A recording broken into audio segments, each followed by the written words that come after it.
Ayun o, mga ganito. Ayun eh. Bakit? Laki-laki ng butas eh. Ba't kaya iyo? Ay nga boss, kasya nga yata 3 bola eh.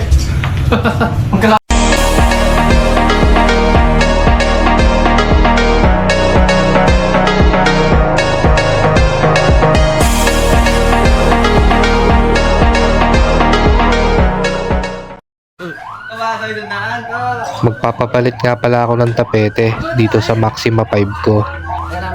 May mga butas na kasi at nakaisang taon na rin sa akin. Pinatigil ko nga pala muna yung laban kasi andito na yung maggagawa. Nasabihan naman namin sila bago pa sila maglaban na ngayong araw papalitan yung tapete. Siya nga pala si Gerald Palmones ng Santo Tomas, Batangas. Maraming manggagawa ng bilyaran sa amin dito sa Santa Rosa, Laguna. Pero siya palagi yung tinatawag ko para magbaklas, mag-assemble, palit tapete at pag-level na din.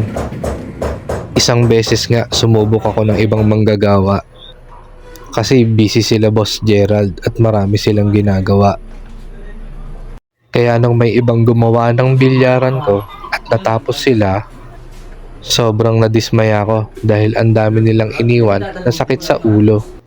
Kaya sabi ko sa sarili ko, palagi na ako kay Boss Gerald Palmones magpapagawa ng bilyaran. Kaya kahit marami silang gawa at pipila ako sa schedule nila, talagang hihintayin ko yung turn ko para masulit ko yung bayad ko. Eto nga dami-dami na rin yung naghihintay na matapos yung gawa.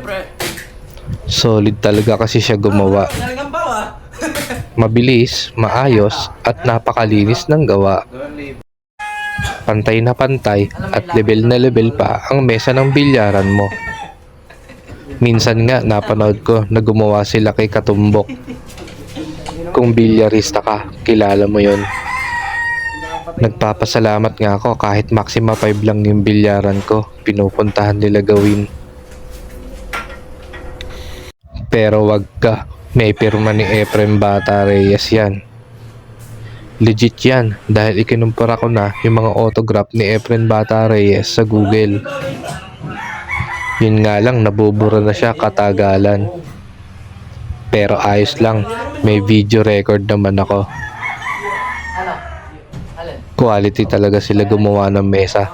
Kahit luma, nagiging bago ulit. Talagang mabusisi sila sa pag-ayos ng mesa mo. Di ko na nga binabantayan pag nagpapagawa ako kasi sobrang tiwala na talaga ako sa kanila. Binidyo ko lang ngayon kasi gusto kong ma-share sa inyo yung gawa nila.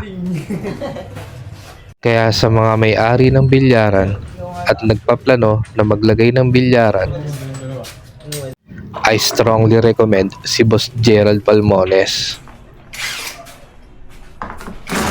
Hindi kayo magsisisi at walang back job. Kaya nga umabot nung lampas 1 taon yung tapete ko, sila din yung nagkabit nun.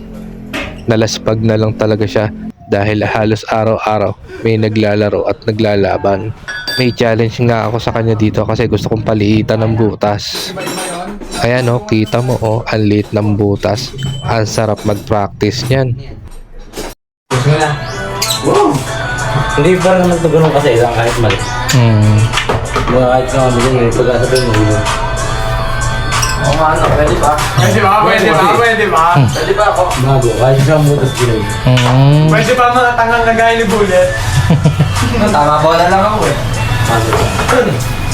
Kahit sa butas gano'n. Okay Pads, huwag ka maingay Pads ha, tayo na nakakalam niya. Sobrang great job talaga para sa akin ng gawa nila dyan. Ready na ulit sa mga followers at bashers ng tumbukan ni Pepe. Na wala nang ibang ginawa kundi hanapan ng mga mali yung bilyaran. Pero araw-araw din naman laro ng laro dito.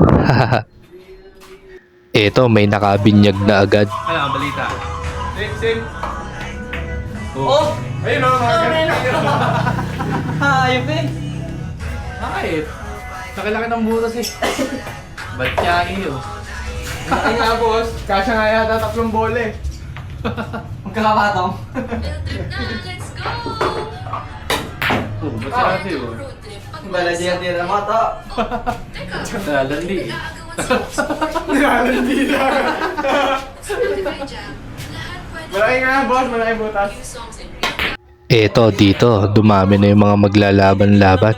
Ang bilis ng balita. Diretso. Yung isa nga dito halos hindi na umalis. Talagang hinintay niya matapos yung gawa.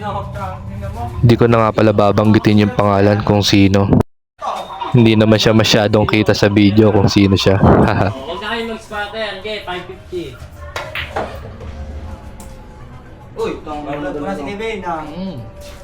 Mas na spotter, oh. Maraming salamat talaga ulit kay Boss Gerald Palmones ng Santo Tomas, Batangas. May naghihintay pang 2 mesa sa taas. Papalitan ko ng tapete at saka paliliitan ko din yung butas. Ipon lang ulit muna ako ng budget. Medyo matatagalan ang mga 4 days. Subukan nyo magpagawa ng bilyaran dyan. Wala kayong pagsisisihan. Aking ginagarantiyahan. Salamat mga katumbok moto. Hanggang sa muli.